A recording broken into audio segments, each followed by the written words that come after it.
뿅! 어서오세요. 오늘은 2019년 새로 나온 신춘문예 한국일보에서 당선된 전예진 씨의 어느 날 거위가 읽어볼 거예요. 시작할게요. 아내는 나가고 없었다. 거실 바닥에 놓인 물을 병째로 들이켰다. 미지근한 물에서 알코올 냄새가 났다. 소주 한 잔 정도가 남은 참이슬병을 주머니에 넣고 홍삼팩을 입에 불었다. 가게 앞에 서자 유리문 너머로 홀에 앉은 아내가 보였다.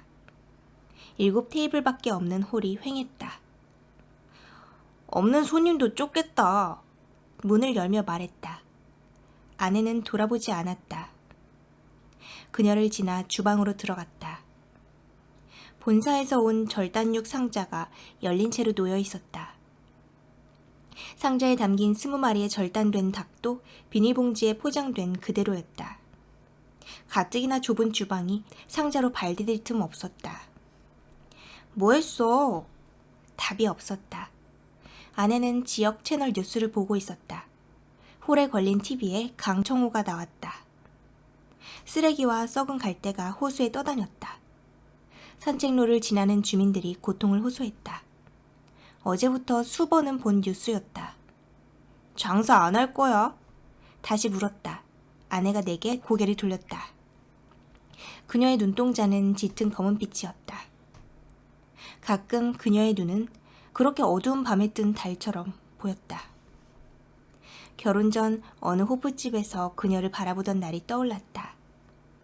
한때는 몇 시간이고 그 눈을 들여다보았었다.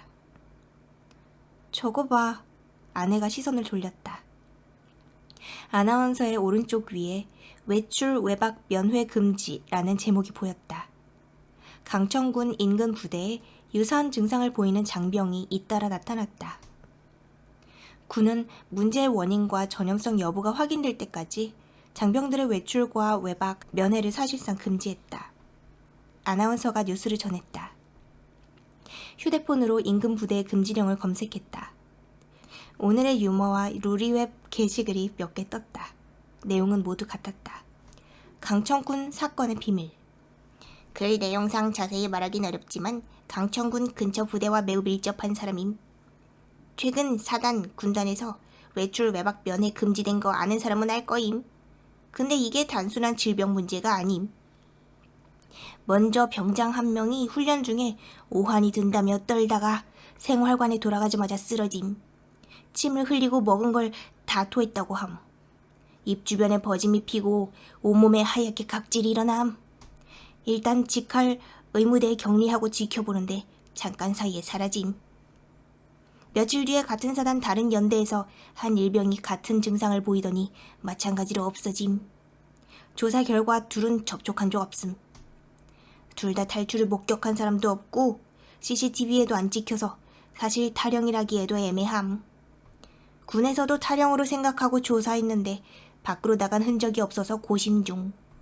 소름 끼치는 건 땡땡 사단에서 2명, 땡땡 군단에서 1명, 총 3명이나 같은 증상을 보이고 말 그대로 증발하다시피 사라졌는데 무슨 병인지 왜 그런 건지 모른다는 거임. 언제 또 누가 걸릴지 알 수 없음. 올리고 잡혀갈지도. 후속글 없으면 누가 신고해주면 고맙겠음. 그럴듯한 개소리였다. 커뮤니티 글 외에 문제의 질병을 기립저혈압으로 추정하는 기사도 있었다. 아내가 의자를 끌며 일어났다. 기립저혈압이라는 게 있어? 주방으로 들어가는 아내에게 물었다. 주방에서 양동이를 바닥에 던지는 소리, 양동이에 절단육을 떨어뜨리는 소리가 들렸다. 양동이가 둔탁하게 딸그락댔다. 아내는 장갑을 끼고 가위를 집어들었을 것이다. 주방으로 몸을 돌리는데 시야가 흐릿하고 어지러웠다. 새벽에 마신 술이 올라왔다. 정수기에서 물을 따라 마시며 생각을 정리했다. 그러고 보니 토요일이었다. 주말이면 군인과 면회객으로 가게가 가득 차기 마련이었다. 시끄러운 홀을 지나 주방으로 다가가면 이따금 아내의 휘파람이 들리기도 했다. 입을 오므리고 입김을 부는 것에 지나지 않았지만 그 소리를 들으면 기분이 좋았다. 그러나 지금은 주말이면 오는 아르바이트생조차 보이지 않았다. 평일과 다를 게 없었다. 강천군의 식당과 상점은 대부분 군인과 면회객이 오는 주말에 수익을 냈다. 군인들의 외출, 외박에 면회까지 막힌다면 시내에서 먼 우리부터 손해를 볼 게 뻔했다. 지난달에도 겨우 적자를 면한 참이었다. 매일 치킨을 튀기고 배달하지만 수중에 남는 돈이 없었다. 2년 전 처음 가게를 열었을 때가 악몽처럼 떠올랐다. 석 달 동안 1,000만 원가량 적자를 봤다. 괜찮아. 우리 좋아지고 있잖아. 아내에게 말했다. 닭의 뼈와 내장이 가윗날에 스치는 소리가 들려왔다. 전화벨이 울렸다. 서둘러 수화기를 집어들었다. 양념이랑 후라이드 하나씩에 와사비 간장 치킨이랑 고구마 튀김도 시킬게요. 와사비 간장은 찾는 사람이 많지 않아 단종될 위기에 놓인 메뉴였다. 더욱이 와사비 간장과 고구마 튀김을 함께 주문하는 사람은 한 명뿐이었다. 인중이 유독 튀어나온 얼굴을 떠올렸다. 아내와 나는 그를 와사비라고 불렀다. 부대에서 주문해도 되는 거예요? 와사비에게 물었다. 허락받은 겁니다. 그가 대답했다. 전화를 끊고 뒤로 돌자 주방에서 나온 아내가 보였다. 목장갑 위에 비닐장갑을 낀 그녀에게서 생닭 냄새가 났다. 지난 2년간 우리에게 스며든 그 냄새에 속이 메스꺼렸다. 스테인리스 그릇에 물과 치킨 파우더를 붓고 반죽을 만들었다. 할 일이 많았다. 주문을 3마리나 받다니 어려운 가운데 뭔가 해낸 느낌이었다. 소스 만들기가 좀 번거로우면 어떤가? 인중이 붉어져 나온 와사비와 와사비 간장 치킨을 단종하지 않은 본사에 고마운 마음마저 들었다. 부대로 가는 길은 익숙했다. 주말이면 하루 몇 번은 오가는 길이었다. 길가에 깔린 낙엽과 볼에 닿는 찬바람에 기분이 좋았다. 어쩌면 이번이 기회가 될지도 몰랐다. 금지가 풀리면 연말 특수와 겹쳐 매출이 몇 배로 뛸 수도 있었다. 매일 가게에 묶여있으니 시야가 좁아졌다. 이맘때는 전어에 소주가 딱인데 중얼거리는 소리가 절로 나왔다. 그래도 주말이니까 홀 손님이 조금은 올지도 모른다. 참이슬병이 눈앞에 아른거렸다. 목구멍으로 넘어가는 소주의 감촉이 그리웠다. 12시가 조금 넘어 부대 후문에 도착했다. 와사비가 치킨을 받고 카드를 내밀었다. 영수증 드려야죠? 와사비가 눈을 내리깐 채 입술을 잘근거렸다. 아저씨, 와사비가 입을 가리고 소곤댔다. 가져가실래요? 그의 말이 잘 들리지 않았다. 카드와 영수증을 건네며 그를 쳐다봤다. 와사비가 오른쪽을 가리켰다. 뭐요? 카드 단말기를 전대에 넣고 그가 가리킨 곳으로 고개를 돌렸다. 담장에 가려 무엇이 있는지 잘 보이지 않았다. 왼쪽 초소에 앉은 초병을 곁눈질했다. 그가 무관심한 눈길로 날 보더니 손에 든 책으로 시선을 떨궜다. 오토바이를 끌고 오른쪽으로 걸었다. 초소가 보이지 않는 곳까지 갔을 때 나지막한 욕설과 꺽꺽대는 울음소리가 들렸다. 담장 위에서 푸드덕거리는 소리가 나더니 거위가 날아왔다. 원형 철조망 위로 꽤 높이 떠오른 거위는 보도턱 위로 아슬아슬하게 떨어졌다. 목에는 얼룩무늬 손수건이 묶여 있었다. 거위가 날 보며 몸을 낮추더니 반대쪽으로 달려갔다. 멀어지는 거위를 멍하니 지켜보는데 담장 너머에서 또 다른 거위가 날아왔다. 역시 목에 손수건을 두르고 있었다. 저기요! 와사비를 불렀다. 담장 저쪽에서 흙길을 달리는 발소리가 들렸다. 한낮의 거리에는 아무도 없었다. 덩치가 큰 거위가 목을대를 부풀리며 울었다. 거위는 성인 4명이 나눠 먹어도 좋을 만큼 몸집이 컸고 좋은 환경에서 사육된 것처럼 윤기가 났다. 거위를 잡아 배달통에 넣고 가게로 향했다. 뚜껑을 열어두고 거위가 나오지 못하도록 통을 끈으로 여러 번 묶었다. 아내는 치킨값을 제대로 받았는지부터 궁금해했다. 영수증을 보여주자 그제야 거위를 살폈다. 거위치고는 크지 않아? 내가 물었다. 외래종인가 보지. 아내가 휴대폰을 집어들며 툴툴댔다. 거위 앞에 쭈그려 앉아 목에 묶인 손수건을 풀었다. 손수건이 풀리면서 종이 쪽지가 떨어졌다. 고든램지가 추수감사절 특집으로 요리하는 영상도 있네? 외국 거위가 육즙이 좋대. 아내가 휴대폰에서 눈을 떼고 말했다. 곧 추수감사절이라잖아. 그녀의 목소리가 커졌다. 종이 쪽지를 그녀에게 보여주었다. 2조대 1군대 병장 장준태. 멀리 풀어주세요. 주인이 있는 것 같아. 군인인데? 아내가 물었다. 우리는 의논 끝에 가게 뒷문 옆 주차장 한쪽에 거위를 묶어두었다. 아무데나 똥을 싸고 날개를 흔들어대는 통에 가게 안에 둘 수 없었다. 점심을 먹고 정리하는데 전화가 왔다. 가게를 소개하고 주문을 기다렸지만 상대는 말이 없었다. 전화를 끊으려는데 헛기침 소리가 들렸다.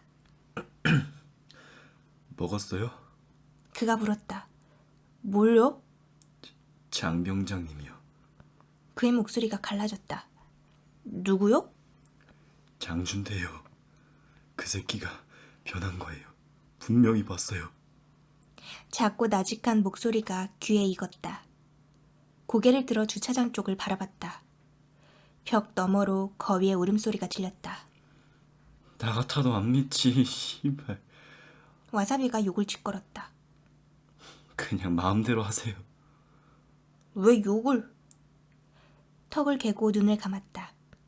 머리에 피도 안 마른 이 정신 나간 자식에게 따끔한 한마디를 해줄까?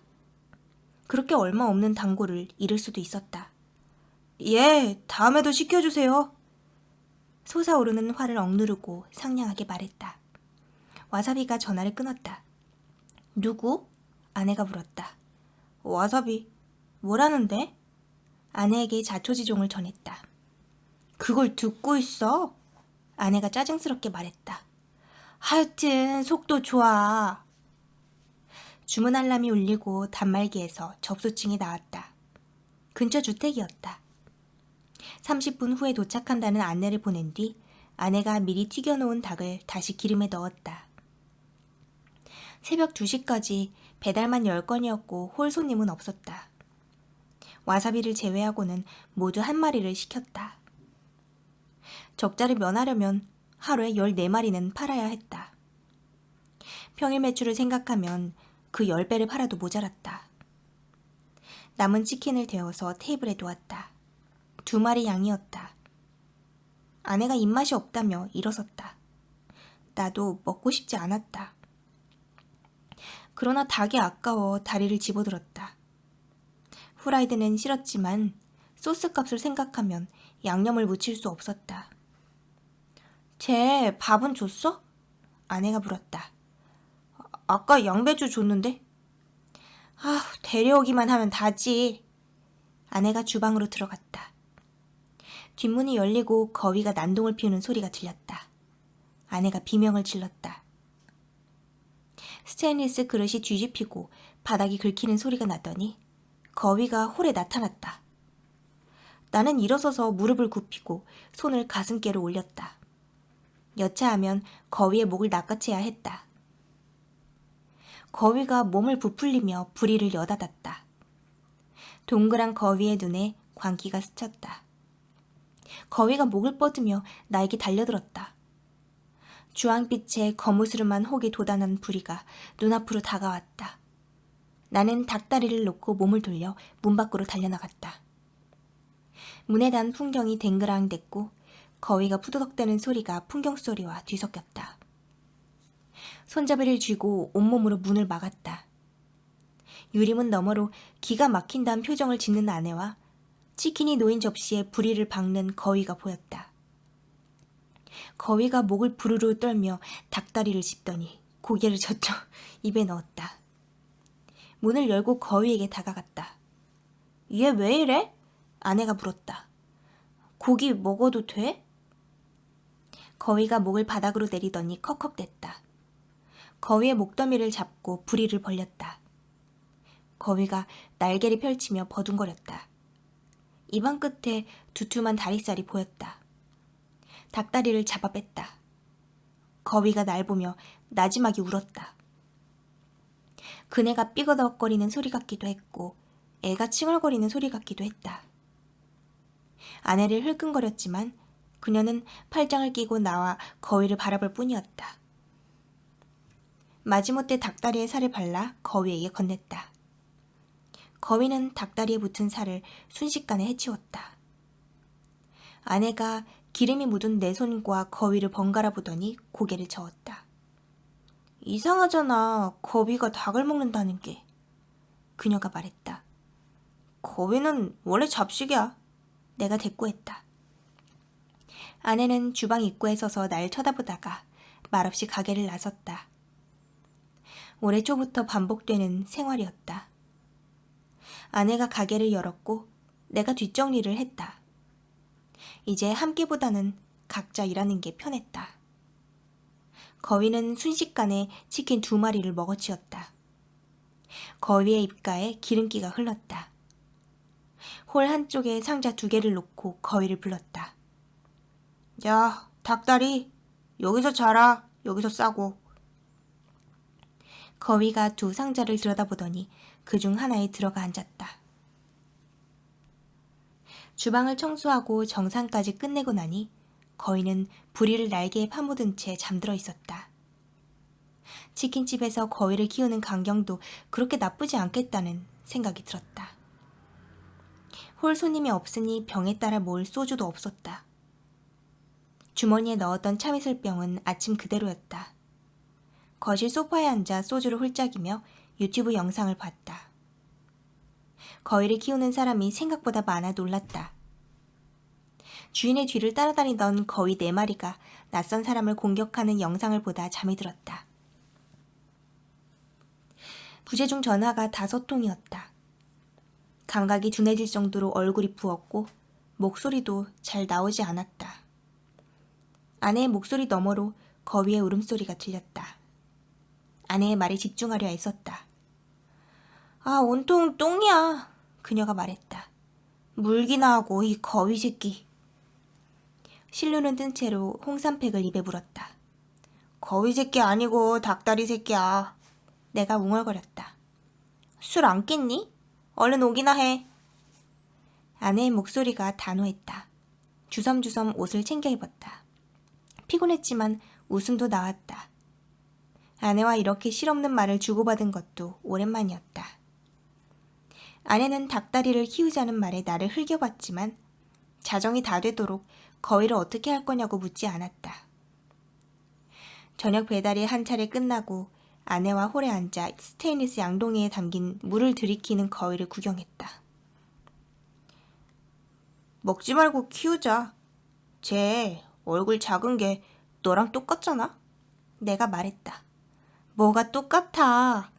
아내가 손을 저으며 실소했다. 아니, 진짜. 나는 물 마시기를 멈추고 우리를 빤히 올려보는 닭다리를 가리켰다. 뭔가 말하려는 것 같지 않아? 닭다리가 꾀꾀댔다. 봐봐, 먹지 말라네. 내가 덧붙였다. 배고픈가 보지. 아내가 일어나 주방으로 움직였다. 아내의 뒷모습을 보며 닭다리에게 손을 뻗었다. 닭다리가 부리를 소매 안에 파묻었다. 이런 애를 어떻게 먹어? 혼잣말처럼 중얼거렸다. 닭다리는 가게에 남은 양배추도 아내가 편의점에서 사온 샐러드와 과일도 먹지 않았다. 기름에서 튀김 부스러기를 건져내 닭다리에게 주었다. 닭다리가 거름망에 담긴 부스러기를 허겁지겁 쪼아 먹었다. 사람한테도 안 주는 걸 동물한테 주면 어떡해? 아내가 질색했다. 다른 거 안 먹는데 어떡해? 주방을 돌아가 부스러기가 더 없나 살폈다. 새카맣게 탄 게 대부분이었다. 쓰레기도 처리하고 얘 먹고 싶은 것도 먹이고 좋잖아. 내가 말했다. 어제는 양배추도 먹었잖아. 아내가 날 따라와 말했다. 고기 맛을 본 거지. 내가 대꾸했다. 우리도 채소보단 고기가 좋잖아. 아내가 양배추와 과일을 섞어 스테인리스 그릇에 담았다. 배고프면 먹겠지. 그녀가 바닥에 그릇을 내려놓는 소리가 들렸다.